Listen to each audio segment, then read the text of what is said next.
Bab 136. 45 menit kemudian. Bayu, Cindy, Boril dan Aprilia terlihat terburu-buru berjalan menuju unit gawat. Ketika mendapat telepon dari seseorang bahwa Andika kecelakaan, mereka langsung berangkat. Saya keluarga pasien kecelakaan Andika Dilan Rohichan. Benar dia dirawat di sini? Tanya Boril pada perawat yang berjaga di depan ruangan ICU. Benar Pak. Sekarang sedang dalam penanganan dokter. Saya mau lihat. Boleh Pak, tapi satu orang saja ya. Karena ada pihak saksi kecelakaan yang menunggu di dalam, baik. Boril lalu menoleh pada ibu, ayahnya dan Aprilia. Yuk, Mas ke dalam dulu ya. Kamu di sini sama mama papa. Aprilia mengangguk sambil terus mengusap punggung ibu mertuanya yang dari tadi menangis. Mama ikut Ril. Gantian Ma, gak boleh banyak-banyak orang. Karena katanya di dalam sudah ada saksi kecelakaan yang menunggui Andika. Air mata Cindy jatuh kembali belum usai kesedihannya akibat menghilangnya bulan. Sekarang keluarga ini harus mendapatkan ujian kembali berupa musibah yang menimpa Andika. Bayu membawa Cindy duduk di kursi panjang tempat menunggu pasien. Aprilia di sampingnya, Ma, hiburnya kala Cindy tak berhenti menangis. Doain Andika, semoga tidak terjadi apa-apa. Aprilia benar, kuatkan hatimu Ma. Percayalah Tuhan gak akan kasih cobaan melewati batas kemampuan hambanya. Dia kecelakaan Pa, tabrakan sama mobil, tertimpa motornya. Mama gak bisa bayangin kondisinya sekarang. Ucap Cindy lagi sambil terus menangis. Bayu mengeratkan pelukannya. Andika anak yang kuat Ma, dia akan bertahan. Papa yakin.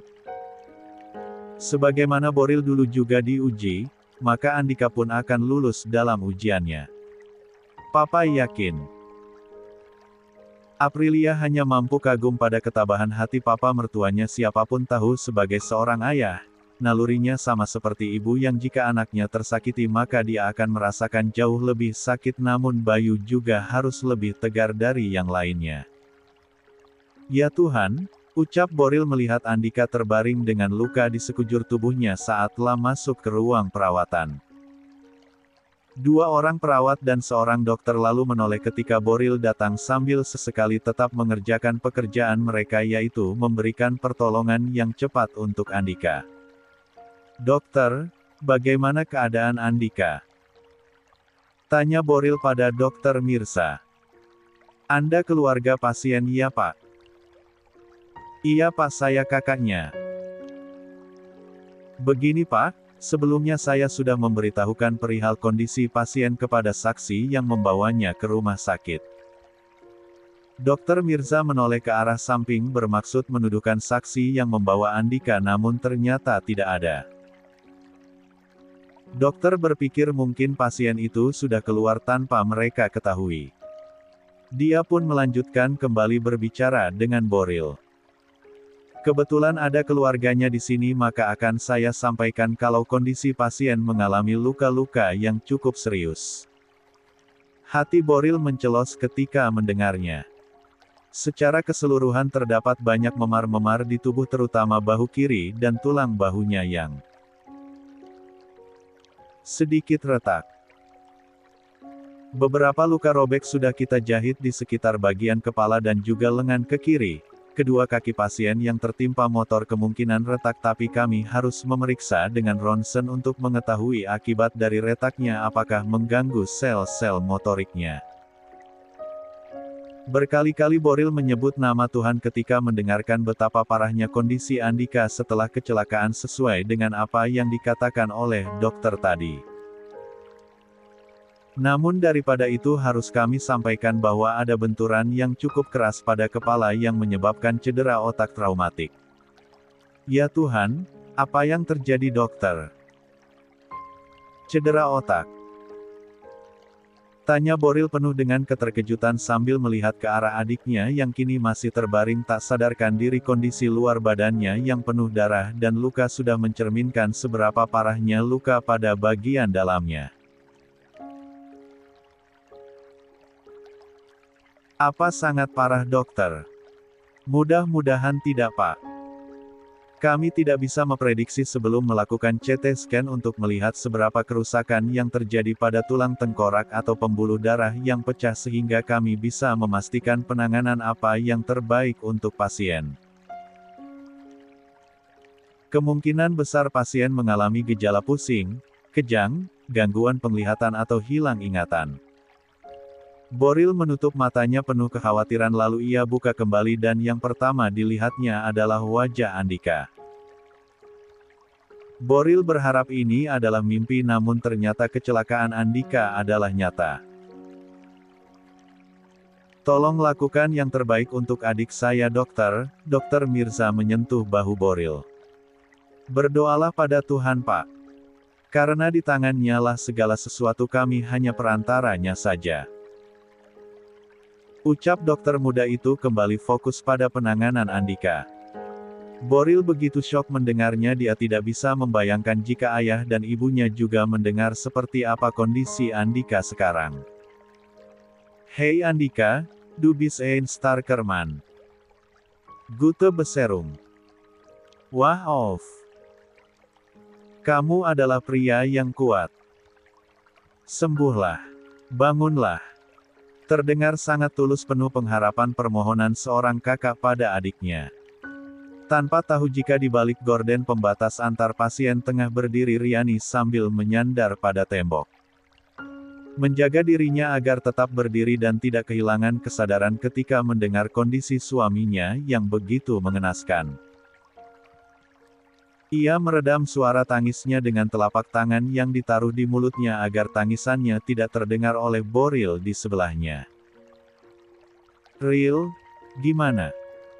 Cindy yang menunggu dengan cemas kabar dari Andika langsung berdiri ketika Boril keluar dari UGD. Boril melihat Bayu sebentar. Semuanya sedang ditangani dokter. Semoga kita dapat kabar baik ya. Cindy melihat dengan tajam wajah Boril. Kamu bohong kan Ril? Kamu bohongin Mama. Ma, pasti ada apa-apa kan? Lia kan? Iya kan? Apa yang Mama harapkan dari kecelakaan parah yang dialami oleh Andika? Hanya keajaiban dari Tuhan yang bisa menyelamatkan dia Ma. Ucap Boril terpaksa menaikkan nada bicaranya lebih tinggi karena dia pun bingung harus mengatakan apa pada ibunya. Cindy tentu orang yang cerdas, begitu juga dengan Bayu, dan mereka bukan sekali ini mengalami kesedihan yang berlipat seperti ini. Hanya doa Mama sama Papa yang bisa menembus langit. Bukankah doa Mama sama Papa yang dulu menyembuhkan Andika saat jatuh ditembak kakinya? Bukankah doa Mama dan Papa yang dikabulkan oleh Tuhan saat aku jatuh dari lantai 2 bahkan sampai koma? Bahkan gak bisa jalan. Aprilia masuk ke dalam pelukan suaminya saat Boril mengatakan semua peristiwa itu yang memang telah berlalu namun begitu sulit untuk dilupakan. Boril membuang nafasnya kasar lalu memandang lembut ibunya. Mama sama Papa pulang ya, biar ada aku di sini yang nungguin, aku sama Mas di sini. Boril menoleh pada Aprilia yang kini memeluk sisi tubuhnya itu. Kamu pulang aja yuk, ingat kamu lagi hamil. Aprilia menggelengkan kepalanya. Aku mau di sini, Azam juga sama ibu. Aku mau di sini. Akhirnya Boril pun mengizinkan istrinya untuk menemaninya malam ini menginap di rumah sakit dan orang tuanya pulang ke rumah dengan catatan apabila terjadi sesuatu pada Andika maka Boril harus segera cepat memberitahu mereka. Mas. Boril yang sedang duduk di kursi tunggu menoleh pada Aprilia yang baru pulang dari ruang administrasi. Awalnya Boril yang akan pergi tapi Aprilia menawarkan diri agar Boril tetap siaga di depan ruang UGD jika dokter mencarinya nanti. Sudah? Tanya Boril sambil membantu istrinya untuk duduk di sampingnya. Data diri Andika udah ada yang isi. Boril mengerutkan keningnya. Siapa? Kalau menurut petugas di depan, ada 2 orang yang menjadi saksi kecelakaan lalu mengisi formulir administrasi. Dari mana dia tahu data diri Andika? Aku juga heran mas tapi kayaknya, mungkin dari KTP. Oh, iya, bisa juga. Tapi aku tanya sama petugas di mana saksi itu sekarang, mereka nggak ada yang tahu padahal aku mau ngucapin terima kasih. Mungkin di kantor polisi. Aprilia tak menjawab, dia kurang paham apa yang terjadi dengan kecelakaan Andika. Keduanya lalu saling menguatkan berdoa kepada Tuhan agar tidak terjadi kemungkinan yang buruk. Andika sudah selesai ditangani dan kinilah dipindahkan ke ruang perawatan VVIP. Riani yang sedari tadi bersembunyi di balik gorden tidak bisa ikut karena Boril dan Aprilia pasti melihatnya. Kini apa yang haruslah lakukan? Terduduk bermunajat musola rumah sakit terjaga semalaman dengan lantunan doa yang tak putus, Riani menolak ketika Elzir datang mengajaknya pulang ke panti. Elzir yang tak menemukan Riani di unit gawat darurat dan ketika bertanya kepada perawat di manakah pasien bernama Andika dirawat, maka Elzir pun menuju ruang VVIP dan ternyata hanya ada seorang pria yang wajahnya mirip dengan Andika terlihat duduk di depan pintu sedang menelepon seseorang. Elzir ingin menanyakan perihal Riani pada orang tersebut namun mengingat jika Riani pasti lari dari rumah dan terdapat permasalahan dalam rumah tangganya, maka Elzir pun melangkahkan kaki mencari sekiranya di mana Riani berada sekarang dan ternyata dugaannya tepat, Riani berada di musola rumah sakit. Pulanglah dulu sebentar ke panti. Bunda nanyain kamu. Beliau khawatir sekali. Riani dengan mata sayu dan sembabnya lalu menggeleng. Tolong jangan keras kepala. Kamu juga perlu istirahat dan pikirkan juga keselamatan bayimu karena jika ibunya stres maka akan berdampak pula pada bayi yang kamu kandung. Kalau terjadi sesuatu sama Abang Andika, saya gak bisa maafin diri saya sendiri. Lalu kenapa kamu di sini? Kenapa gak ada di sampingnya? Ucap Elzir tegas yang membuat netra biru terang itu berpendapat cukup terkesiap dengan ucapan Elzir. Elzir yang menyadari jika ucapannya terlalu kencang sedangkan banyak orang yang beribadah, dia lalu berjalan keluar dengan maksud agar Riani mengikutinya dan ternyata Riani paham dengan maksud tersebut. Mereka pun berbicara di taman rumah sakit. Maaf saya terlalu emosi sama kamu. Riani terdiam mendengarnya. Saya tidak tahu masalah pribadi apa antara kamu dengan suamimu dan juga keluargamu, namun di saat sedang terjadi musibah seperti ini agaknya kamu harus menurunkan egomu. Bukan saya berharap hal yang buruk, namun jika sesuatu yang kamu takutkan itu terjadi maka setidaknya kamu sudah menemui suamimu dan berada di sampingnya. Riani kembali menangis. Apa yang dikatakan oleh Elzir memang benar. Mas gak akan paham kesulitan saya. Jawab Riani. Elzir menelisik pikiran wanita cantik di depannya ini. Dilihat dari wajahnya Riani masih sangat muda dan pria yang dia bilang adalah suaminya terlihat lebih dewasa, maka Elzir bisa menyimpulkan bahwa Riani sedang mengalami pergolakan batin. Dia harus dibina dan didukung bukan disudutkan. Lama keduanya terdiam sebelum akhirnya Elzir memikirkan sesuatu untuk menolong Riani. Miss Riani. Riani mengangkat wajahnya seolah bertanya apa. Saya mungkin bisa bantu kamu. Mohon maaf Pak, bisa tolong bantu saya? Boril yang baru saja selesai menelepon dengan Bayu menoleh ke belakang ketika ada orang yang bertanya padanya, sepertinya orang itu kebingungan. Ya. Saya mau ke ruang dokter spesialis penyakit dalam di mana ya? Tanya Elzir sambil berkali-kali membetulkan letak kaca matanya. Pandangan Boril lalu berkeliling mencari ruangan tersebut, tapi setahunnya ruangan dokter berada di lantai bawah.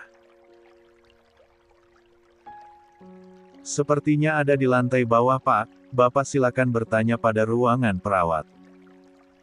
Aduh, Pak. Saya kurang jelas penglihatannya. Bolehkah Bapak mengantar saya?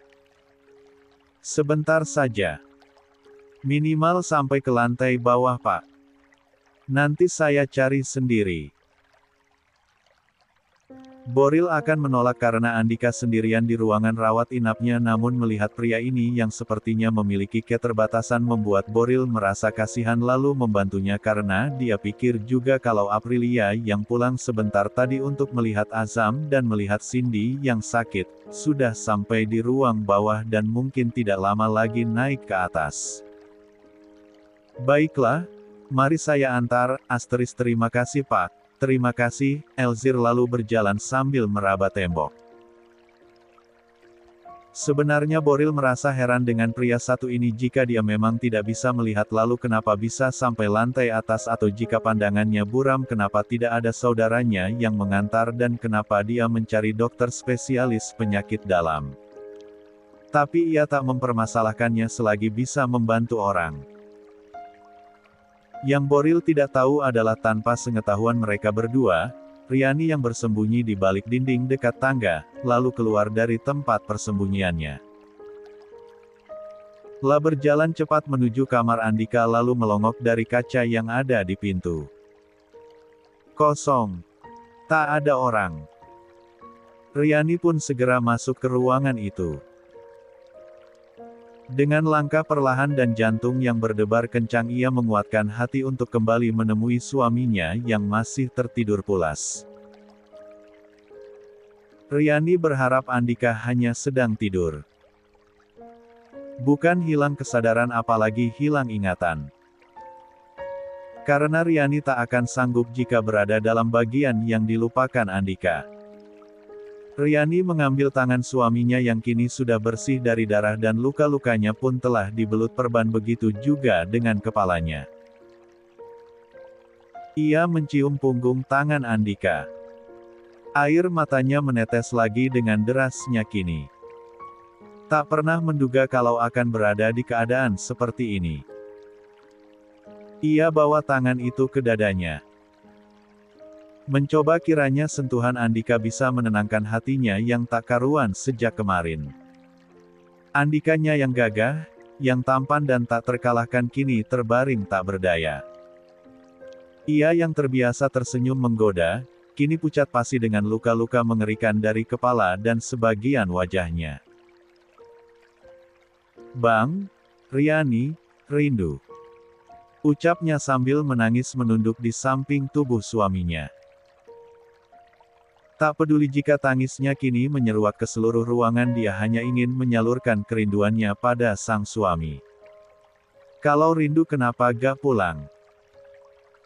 Tanya Aprilia yang baru saja masuk ke ruangan itu. Netra biru terang Riani membuka, ia terkejut dan menegakkan tubuhnya melihat wanita yang paling ia hindari ada di depannya kini. Mungkin karena ia terlalu larut dalam sedihnya hingga ia tak sadar ada yang membuka pintu. Kedua wanita cantik itu saling beradu pandang. Aprilia dengan netra abunya tajam melihat Riani dan Riani dengan wajah seriusnya menatap Aprilia. Bermasalah sama aku, Riani? Sampai gak mau pulang? Belum selesai keterkejutannya karena Aprilia yang tiba-tiba masuk tanpa ia sadari, Riani juga terkejut dengan datangnya Boril di belakangnya yang menutup pintu. Temen kamu, saya suruh pulang. Gak punya bakat akting. Rabunnya gak natural, ucap Boril yang kini berdiri di samping istrinya. Sejak kedatangan pria berkacamata dengan tindak tanduk yang aneh, Elzir sudah merasa kalau ada yang tak beres dan ketika sampai di lift dia bertanya pada Elzir siapa dia sebenarnya maka pria itu pun tidak bisa berbohong lagi serta mengatakan hal yang sejujurnya. Boril pun menyuruh pria itu pulang karena mereka akan menyelesaikan permasalahan keluarga mereka. Kini Riani merasa takut pada saudara-saudara iparnya dan tidak bisa berkata apa-apa. Riani bermaksud meninggalkan mereka tapi ucapan Aprilia menghentikannya. Berikan satu alasan pada kami kenapa kamu harus pergi.